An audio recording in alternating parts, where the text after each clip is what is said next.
Que Dios les bendiga y les guarde, mis amados hermanos. Es un gustazo saludarlos hoy, martes 10 de octubre de 2023. Estamos en la serie Esperanza Viva. Hoy es el día 7 y se titula El fruto de la salvación. Nuestra salvación en Cristo Jesús es un regalo por la gracia de Dios. No hacemos nada para ganárnoslo, no hacemos buenas obras para ganárnoslo, no hay nada que podamos hacer. Cualquier camino, cualquier cosa que queramos hacer para ganarnos la salvación es insuficiente, es inadecuado. Solo hay una obra que compró la salvación y ese es el sacrificio de Cristo Jesús en la cruz. Es la única obra que puede salvarnos. Solo Él podría salvarnos. Sin embargo, la salvación en Cristo Jesús es una transformación, es un nuevo nacimiento. Somos nuevas criaturas cuando somos salvos en Cristo Jesús y nos comportamos diferente. No para ganar una salvación, sino porque hemos sido salvos. Y de eso nos ha estado hablando el apóstol Pedro y hoy va a seguir haciéndolo en 1 de Pedro 1, 17 al 21. Vamos a leer estos hermosos versículos que nos hablan acerca de la salvación y cómo se nota eso en nuestra vida. Vamos a leer la palabra de Dios, no sin antes orar. Gracias, Padre Santo, por este día nuevo que nos das. Gracias por tu maravillosa salvación. Permítenos, Padre Santo, entender tu palabra que quieres decirnos el día de hoy. En el nombre de Jesús oramos. Amén. Amén, amados hermanos. Vamos a 1 de Pedro 1, 17 al 21. Dice así. Y si invocas por Padre a aquel que sin acepción de personas juzga según la obra de cada uno, condúzcanse en temor todo el tiempo de su peregrinación, sabiendo que fueron rescatados de su vana manera de vivir, la cual recibieron de sus padres, no con cosas corruptibles como oro o plata, sino con la sangre preciosa de Cristo, como de un cordero sin mancha y sin contaminación, ya destinado desde antes de la fundación del mundo, pero manifestado en los postreros tiempos por amor de ustedes, y mediante el cual creen en Dios, quien le resucitó de los muertos y le ha dado gloria para que su fe y esperanza sean en Dios. Es un texto muy hermoso, como ya dijimos, el lenguaje, el léxico, el vocabulario, la prosa del apóstol Pedro es elevada. Entonces vamos a desmenuzar este texto verso por verso y entender lo que Dios quiere decirnos a través del apóstol Pedro en esta maravillosa sección de la palabra de Dios. Comienza diciendo el apóstol Pedro, si tienen por Padre a Dios, aquel que juzga sin acepción de personas la obra de cada uno, condúzcanse en temor todo el tiempo de su peregrinación. Lo primero, si invocan a Dios por Padre, lo que está diciendo el apóstol Pedro es esto. Si son hijos de Dios, lo que decíamos ayer, hijo de tigre pintito, de tal palo tal astilla, si son hijos de Dios, pues compórtense como tal. Se invocan por Padre. Y luego dice, aquel que sin acepción de personas juzga la obra de cada uno. ¿De qué está hablando el apóstol Pedro? El apóstol Pedro está diciendo algo muy importante, que ser hijo de Dios no tiene que ver con ser de un color de piel, o con ser hombre o mujer, o con ser de una nacionalidad, con ser judío, con descender de Abraham. No tiene que ver con eso. Ser hijo de Dios no tiene que ver con algún grupo en específico de seres humanos. Tiene que ver con gracia de Dios. A eso se refiere aquel que sin acepción de personas juzga la obra de cada uno. Ahora, sí, la salvación es por gracia, pero eso no significa que Dios no juzga las obras de la humanidad. La Biblia habla una y otra vez de que el Señor Jesucristo regresará un día, el día del juicio, a juzgar a vivos y muertos. Algún día vendrá el juez y eso no es un asunto de amenaza, mis hermanos, ni de espanto. ¡Ay, qué miedo a venir a juzgarnos! Al contrario, es un asunto de esperanza de que si hemos creído en Cristo Jesús, somos salvos, porque nadie puede condenar a los escogidos de Jehová, dice la palabra de Dios. Pero también esperanza en este sentido. Muy a menudo nos preguntamos, ¿por qué Dios permite? El otro día me preguntaba una hermana de una muchacha, una joven de nuestra iglesia, en un retiro que tuvimos. Y ella preguntaba una pregunta muy, muy aguda. Habla de alguien para empezar, que le gira el hámster, o sea, que sí piensa las cosas y que se interesa por las cosas de Dios. Y ella preguntaba, ¿por qué Dios permite que pasen esas cosas? Hablábamos de cosas que de pronto pasan en la vida, algunas que son terribles, crímenes, injusticias. ¿Por qué Dios permite eso? Sobre todo cuando afecta a inocentes niños pequeños. ¿Por qué Dios permite eso? Y podemos hablar durante horas al respecto de esa pregunta, pero algo que nos puede dar esperanza es esto. Saber que Dios juzgará la obra de cada uno en algún momento, mis amados hermanos. Eso no significa que la salvación sea por obras, ni que la condenación sea por obras. La salvación es por gracia. Pero Jesucristo también dijo, no hay nada oculto que no haya de ser revelado. Un día vendrá Jesús a juzgar a vivos y muertos de manera justa. Exactamente cómo va a ser, cuáles son los criterios que Dios utilizará para juzgar. No soy Dios para decirlo. Sé que aquellos que hayan creído serán salvos y aquellos que no hayan creído estarán condenados. Más allá de eso, no puedo decir mucho, pero una única cosa podemos confiar. Él es justo, Él es santo y justo. Y eso nos debe dar esperanza. Y por eso, dice el apóstol Pedro, vivan en temor todo el tiempo de vuestra peregrinación. ¿Qué es eso de vuestra peregrinación? Nuestra vida. Noten ustedes cómo otra vez el apóstol Pedro usa estas palabras que tienen que ver con que somos extranjeros en este mundo. Y vamos a seguir hablando de esto en otros devocionales. Pero ya que somos extranjeros, vivamos en temor. ¿Qué significa eso de vivir en temor? No significa con miedo. No pensemos en el temor en este asunto de me da miedo la oscuridad y las arañas.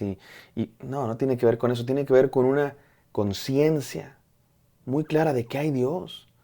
Hay gente que vive como si no hubiera Dios, sin ningún tipo de respeto por el Creador, por aquel que nos creó. No se trata de miedo, no se trata de miedo. Pienso en los trabajadores, ¿no?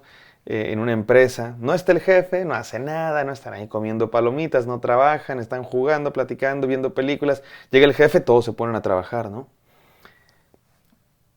Por miedo a que los corran, por miedo a que los regañen. No, el cristiano no se pone a trabajar por miedo, el cristiano se pone a trabajar por amor a Dios. Vamos a hablar de eso ahora mismo que sigamos leyendo. Dice el apóstol Pedro, sabiendo que fueron rescatados de su humana manera de vivir. Los que somos salvos ya no vivimos la vida vieja, hemos sido rescatados.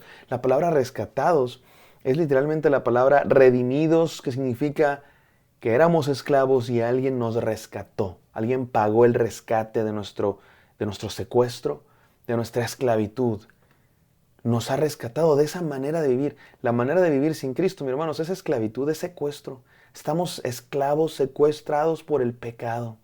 Tenemos otro amo que es el pecado, pero Jesús nos rescata de esa manera de vivir, de nuestros antepasados, del mundo en el que estamos, dice el apóstol Pedro. ¿Y cómo fuimos rescatados? No con cosas corruptibles como oro y plata. No, Jesús no pagó nuestro rescate con oro, con dólares. ¿Cómo pagó nuestro rescate Jesús? Con la sangre preciosa de Cristo, como un cordero sin mancha y sin contaminación. Y esta es una clara referencia al Antiguo Testamento, a la Pascua o a los rituales de sacrificio, donde era la sangre del cordero la que pagaba el perdón de pecados. Y no nos habla de un animal, sino de Cristo, el único sin mancha, el único sin contaminación, el único que vivió de manera perfecta. Y dice el apóstol Pedro, ya destinado desde antes de la fundación del mundo, otra vez, Dios no está improvisando con Cristo Jesús, es el plan que tiene desde antes. Es el del mundo, Dios ya tenía el plan, Jesús. Pero manifestado ahora, en los postreros tiempos, por amor de vosotros. ¿Cuáles son los postreros tiempos? Los últimos tiempos, estos tiempos que estamos viviendo. En la época de Pedro, pues es ese presente, ¿no? Que para nosotros ya pasó hace muchísimo, pero dice el apóstol Pedro, ahora se ha manifestado esa gracia, ese amor de Dios mediante Cristo muriendo en la cruz. Y gracias a eso creemos, porque no se quedó en la cruz, sino que resucitó para gloria de Dios. 3 enseñanzas quiero compartir con ustedes el día de hoy, mis amados hermanos. Número 1, la salvación se nota en nuestros actos. No somos salvos por nuestras obras, pero cuando somos salvos, se traduce en obras. Otra vez, no por obligación, no para ganar la salvación, sino porque hemos sido salvos. Se nos nota, son frutos de la salvación en Dios. Número 2, la salvación es obra del amor de Dios y nada más. Pero me interesa destacar este asunto del amor de Dios del que nos habla el apóstol Pedro. Porque mira, mi hermano, piensa en esto. ¿Por qué pecamos? ¿Por qué pecamos? ¿Sabes por qué pecamos? Porque somos pecadores. Porque amamos el pecado. Si no amáramos el pecado, no pecaríamos, no tendría sentido. Amamos el pecado los seres humanos, nos gusta el pecado, nos atrae el pecado, es atractivo el pecado. ¿Y cómo podemos vencer al pecado? ¿Sabes cómo podemos vencer al pecado, mi hermano? ¿Sabes cómo podemos dejar de pecar? Cuando hay un amor más grande que nos atrae más.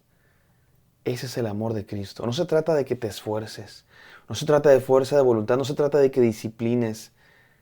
Eso se llamaría moralismo, legalismo, fariseísmo, religión. Dicen algunos, no puedo hacer eso porque mi religión me lo prohíbe. No puedo hacer aquello porque mi religión me lo prohíbe. No, la salvación no tiene nada que ver con eso. Dios nos salva por su amor y ese amor de Dios, cuando entendemos lo que Él ha hecho, murió por nosotros. Piensa eso, piensa que alguien muere por ti. Imagínate eso. Alguien quiere tu mal, Dios no lo quiere y te quiere matar. Y alguien da su vida por ti, se interpone entre las balas, se interpone entre el yo qué sé, y muere por ti, para salvarte a ti. Esa persona muere y tú quedas libre, salvo, vivo. Eso hizo Jesús por nosotros. ¡Cuánto amor! ¿Cómo no? Y más sabiendo que es el perfecto, el todopoderoso. No tenía que hacerlo. El que es completamente grande, sin pecado, sin culpa. Y murió por ti. ¿Cómo no vamos a amarlo? Cuando entendemos, cuando sabemos ese amor tan grande, claro que vivimos diferente, claro que nos cambia. Los actos, las buenas obras provienen de un corazón transformado por ese amor. Un corazón que ha entendido ese amor de Dios. Y número 3, la salvación es por medio de la fe. La salvación es por gracia. Lo que hace posible la salvación es la gracia de Dios en Cristo Jesús. Pero ¿cómo se recibe esa salvación? ¿Sabes cómo se recibe esa salvación? Por la fe, por el arrepentimiento y por la fe en Cristo Jesús. Mi arrepentimiento y mi fe no compran la salvación. La salvación fue comprada por sangre de Cristo. Él fue el que pagó el precio. Pero yo la recibo por medio de la fe en Cristo Jesús. Pero aquí viene otra cosa que dice el apóstol Pedro.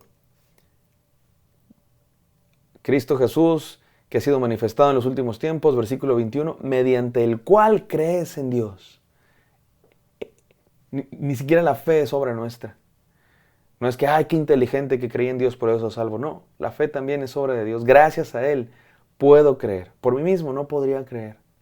Pero gracias a su amor, a su gracia, al derramamiento de su Espíritu en este mundo, puedo creer en Dios. En Cristo Jesús, que murió y resucitó. Y eso me hace salvo. Y eso me hace vivir de cierta manera. Vivamos nuestra salvación, hermanos. Demos fruto de nuestra salvación. Por gracia, mediante la fe. Gracias, Señor, por este hermoso devocional que nos recuerda tu gracia maravillosa, tu amor maravilloso que nos transforma y que nos capacita para vivir diferentes, para ser diferentes, para dejar la vida vieja y seguirte a ti. En el santo nombre de Cristo Jesús te agradecemos por todo. Amén. Amén, queridos. Espero que esto haya sido de bendición para ustedes. Me encantaría encontrarlos el día de mañana. Bendiciones.